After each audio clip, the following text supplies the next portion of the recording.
중국, 추석 연휴 특수 없다. 여행객 32% 급감 전망. 중국 중추절 연휴 관광 수요가 코로나19 재확산 영향으로 크게 위축된 것으로 추산된다. 12일 중국인민일보 산하 건강시보에 따르면 중국 교통운수부는 지난 10일부터 이날까지 이어진 중추절 연휴 하루 평균 여행객이 2,400만 명으로 전년 동기 대비 32% 줄어들 것으로 예측했다. 이는 코로나19 이전인 2019년에 비해 53%나 줄어든 수치다. 중국 각 지역에서 코로나19가 산발적으로 확산해 중국인들이 연휴에도 대부분 근거리 여행을 떠나면서 교통이 심각하게 정체되는 현상도 나타나지 않았다. 중국 항공 데이터 분석 앱 항리중엉에 따르면 올 중추절 연휴 항공 여객 이용객은 지난해보다 59% 급감한 100만여 명 기록할 것으로 예상된다. 올해 5월 단오절 연휴와 비교해도 여행객이 16% 줄어들었다. 여행 수요가 줄면서 비행기표 값도 덩달아 내려갔다. 중추절 연휴 기간 항공권 가격은 평균 636위안으로 전년 동기 대비 20% 저렴해졌다.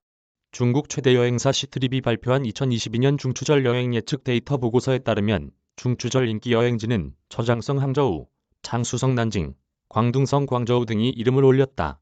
상하이는 5위에 머물렀고 베이징은 10위권에 들지 못했다. 또한 중추절 연휴 캠핑 여행 예약은 단오절 대비 58% 증가했다. 중국 방역당국이 내달 16일 개막하는 중국 최대 정치 행사 공산당 제20차 전국대표대회를 앞두고 중추절 연휴 방역을 강화하면서 여행 수요가 급감한 것으로 보인다. 중국 국가위생건강위원회는 연휴가 시작된 10일부터 다음 달까지 장거리 이동 승객들에 대해 48시간 내 유전자 증폭 검사 음성 증명을 의무화했다. 과거엔 지방정부 방역 정책에 따라 음성 증명서를 요구하는 곳도 있었는데 이번 중추부터는 모든 호텔, 관광지 등의 진입 시 72시간 내 음성 증명서를 필수로 지참하게끔 했다. 또한 학생들은 학교로 복귀 후 7일간 이동을 자제하도록 해 사실상 여행이 불가능해졌다. 위건위는 중추절과 국경절 연휴를 앞두고 대규모 인구 이동으로 코로나19가 확산하는 것을 방지하기 위한 조처라고 밝혔으나 사실상 당대회를 염두에 둔 조치란 해석이 나온다.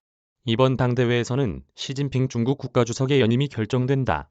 중국은 제로 코로나를 고집하며 방역 성과를 서방국에 과시해온 만큼 5년마다 한 차례 열리는 당대회를 앞두고 방역을 강화하는 모습이다. 중국에서는 지난달 10일부터 이달 10일까지 31일 연속으로 1일 신규 지역사회 감염자가 1000명을 넘었다가 전날 900명대로 일부 줄었다. 중국 당국이 방역을 강화하면서 소비 회복은 더욱 느려질 것으로 보인다. 중국 소매 판매는 연초 중국 최대 명절인 춘제과 베이징 동계올림픽 열기 등으로 회복했으나 상하이 등 도시 봉쇄 충격으로 4월에는 마이너스 11.1%까지 떨어졌으며 5월에도 마이너스 6.7%를 기록했다. 상하이 봉쇄가 해제된 6월 플러스 전환했지만 7월에는 2.7% 증가하는 데 그쳐 회복세가 둔화했다. 신정은